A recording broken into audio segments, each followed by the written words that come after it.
Hey guys, Jay here, welcome to EonsOfBattle. In this video, I want to show you 3 ways to paint skulls. Here are the paints I'll be using. First, I prime the model gray. I'm using my airbrush, but you could also do this with a rattle can.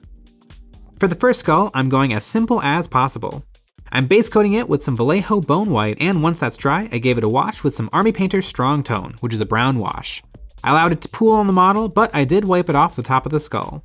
This wash will bring out the details simply and easily. For my next trick, I base coated the second skull with some Vallejo Chocolate Brown.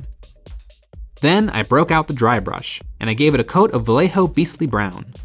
Next, I dry brushed some Vallejo Bonewhite, covering most of the model.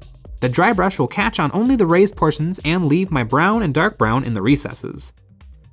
And lastly, I did a quick and light dry brushing with some white paint. This is a nice and fast method of painting, and the dry brushing will naturally leave a dusty, gritty texture that is perfect for bones. And finally, the last method is to treat it like its own little model. I base coated it with chocolate brown again, but this time I took some Vallejo Bonewhite and started drawing on my highlights around the face and the temples of the forehead. Then I went in with some Vallejo Beastly Brown and glazed over the chocolate brown, and then went back in with Bonewhite watered down and began glazing on the top of the skull and around the highlighted lines. Then, to add a little more detail than was on the model, I painted on the joints on the skull with a line of chocolate brown. I glazed more Bonewhite over this to soften it. And then I further highlighted the face with some white paint. Using this sparingly, I didn't want to cover up everything underneath.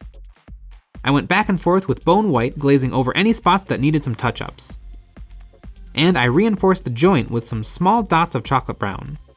The model itself does not have individual teeth, but instead 4 small dots, so I painted a line of brown, separating my dots into lower and upper teeth. And with that, the skull was finished. And there you have 3 different methods to pull off 3 sexy skulls. We make tutorials like these every single week, and if you find them helpful, you might consider supporting us over on Patreon. Over there, you'll gain access to some behind the scenes and other exclusive content. Now that you know how to paint skulls, you can take your skills and apply it to our spooky, scary skeleton bases. Find this video and lots more like it on our basing playlist, where you'll find tons of easy and unique bases. But that's all for this video. I hope you enjoyed, and as always, thanks for watching.